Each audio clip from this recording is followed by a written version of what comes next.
Greetings, everyone. Hope all of you are having an absolutely fantastic day. It's September 24th, and that means Void Shadows, the new DLC for Warhammer 40K Rogue Trader, has finally been released. Owlcat was kind enough to provide me with an early key so that I can have this review content ready for all of you. Keep in mind that while I have access to the DLC, I do not have access to the major patch that's supposed to be coupled with it.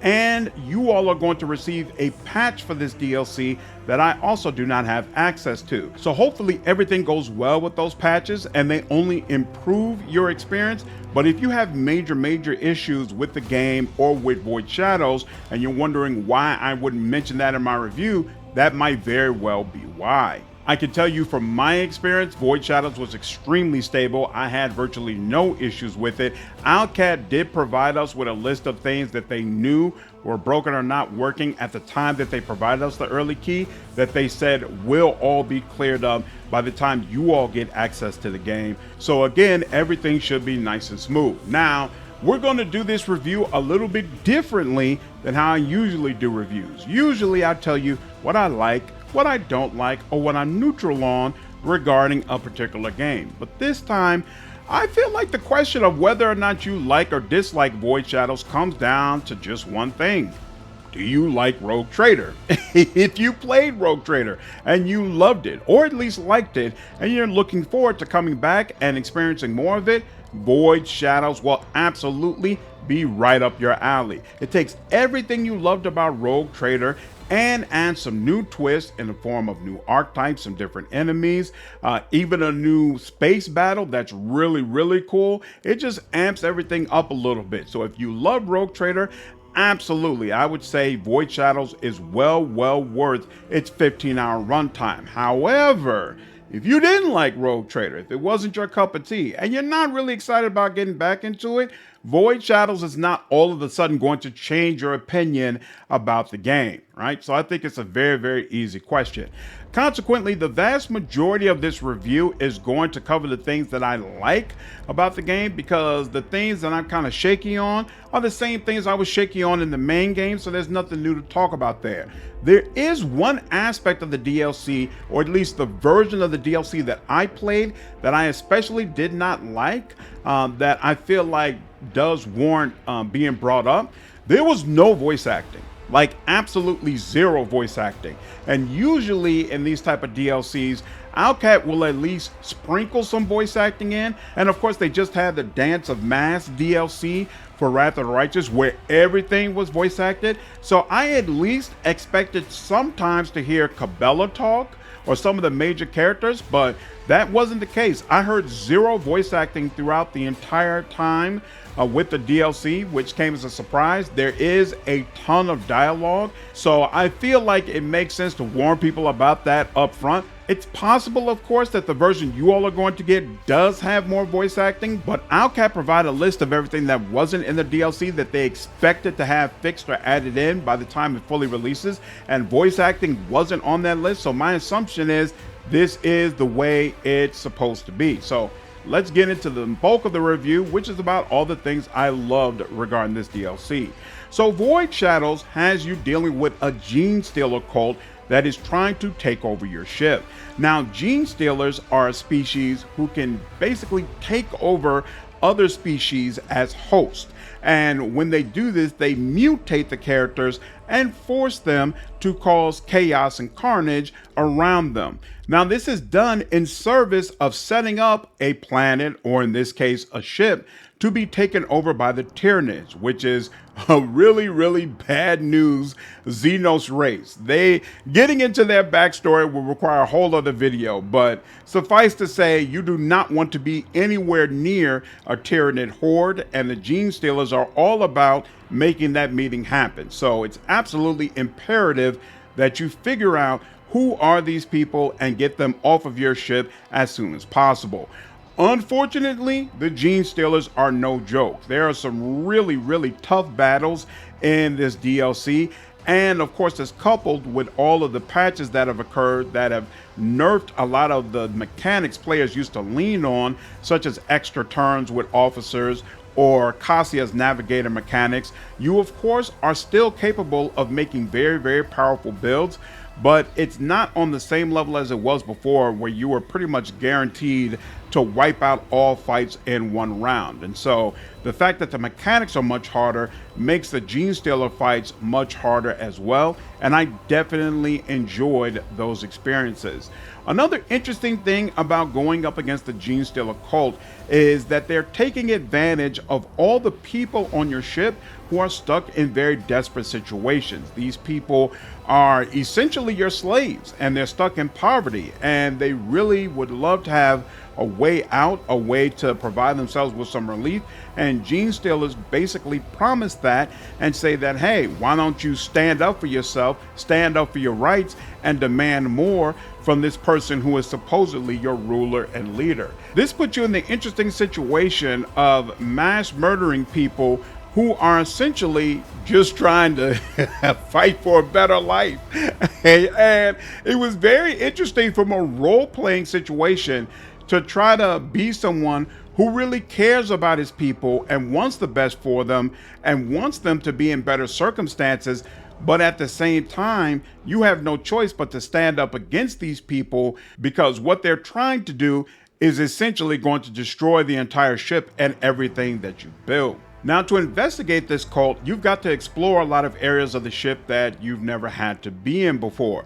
And you'll meet officers you've never come in contact with, like the Master at Arms, the Choir Master, and the Inferno Master. All these characters have their own portraits, their own personalities, their own backstories, and sometimes your quest will directly deal with their roles and allow you to make decisions about particular characters. I really enjoyed this content. It felt like you were getting more lore and a greater understanding of how your ship really works. And honestly, across the board, I thought the quest design was really, really cool. There were really no fetch quests or quests where I was like, why do I have to do this? This doesn't make any sense. Most of the time, it felt like, no, this is absolutely something the rogue trader needs to deal with, and it's interesting what they're having me do. There's a lot around investigations and trying to put the pieces together. You have to unravel the secrets of this cult. I thought all of that was well done and definitely enjoyed it. The Choir Master gets his own music track that you hear when he goes onto his floor. It absolutely fits in perfectly with Rogue Trader, and I felt like it was really nice. Another interesting thing is that just like the main Rogue Trader game, Owlcat and Void Shadows put more of a focus on cutscenes and cinematics than they have in previous games. So there are definitely a couple of nice cinematic sequences that you'll experience. When you first meet Cabela, the Death Cult does a blade dance for the entire ship. I thought that sequence was done really, really well. And just in general, her introduction was absolutely fantastic. Speaking of Cabela, I think she fits right in with the squad. She does a great job of being your viewpoint into the Death Cult, explains a lot about the lore, gives you opportunities to participate in different rituals and gain a greater understanding of where her power and her faith comes from. She's got a couple of different versions of her portrait based on what kind of work that she's doing. I thought that was cool, that her mask can come on or come off based on the situation. She's got great initial equipment. So right off the bat, she comes with some Death Cult specific equipment that interacts with her mechanics. And I will definitely do a video breaking down what her unique mechanics are, of course, along with the two new archetypes that we get, Blade Dancer and Executioner. Since I'm going to do separate videos walking through them, I'm not going to talk a whole lot about them here, but I will say I think both of them are absolutely fantastic, very interesting, very effective, and so I'm really looking forward to when I do another full run. I'm absolutely going to be making great use out of both of them. The last thing I'll say about Cabela is I thought her romance was really solid as well. She still doesn't get as much content as Cassia. For whatever reason, Owlcat just decided Cassia would be the queen when it comes to how many romantic sequences you get, but what she has is quite strong, and More than any other party member you can romance, she really comes off as someone who worships the rogue trader.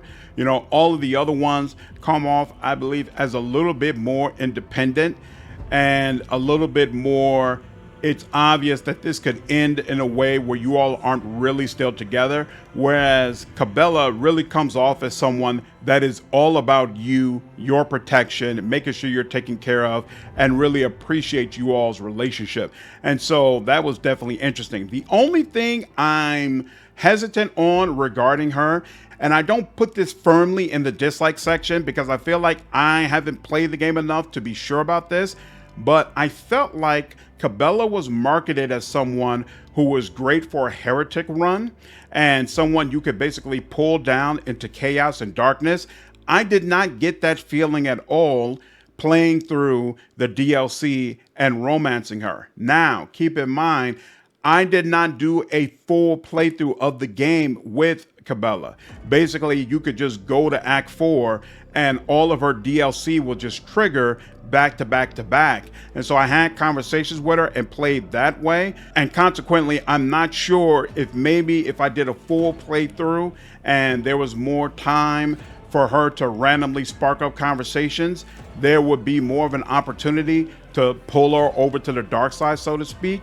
But just in my 15 hours or so with the DLC, I didn't really feel like you could slowly corrupt her and make her just as chaotic as you are. So maybe that is possible, but it certainly didn't seem that way. But maybe it's just she's like the other party members where she won't automatically leave just because you're chaotic.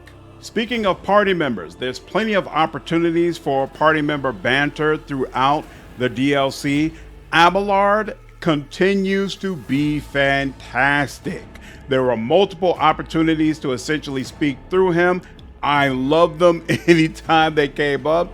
Great stuff. I felt like the party member banter worked very, very well. And that's it. Those are my thoughts on Void Shadows. Again, I had a great time with the DLC. I feel like it's a very strong representation of everything you all have come to love about Rogue Trader. If you are waiting to play the game, absolutely, this is a time to jump back in. Let me know your thoughts down in the comments. I'm really curious how many of you plan to play this if you're excited about it. Again, I will be dropping videos walking through all the mechanics for not only Cabela, but the new archetypes that we have as well. Not sure if I'll be dropping it today or if I'll be waiting and spreading those videos out over the next couple of days, because I know Greedfall 2 is dropping as well. So I don't know how I'm gonna shake out what the sequence of when those videos drop, but it should be very, very soon that I'll be giving you all that extra content. So hope all of you enjoyed this video. Take care.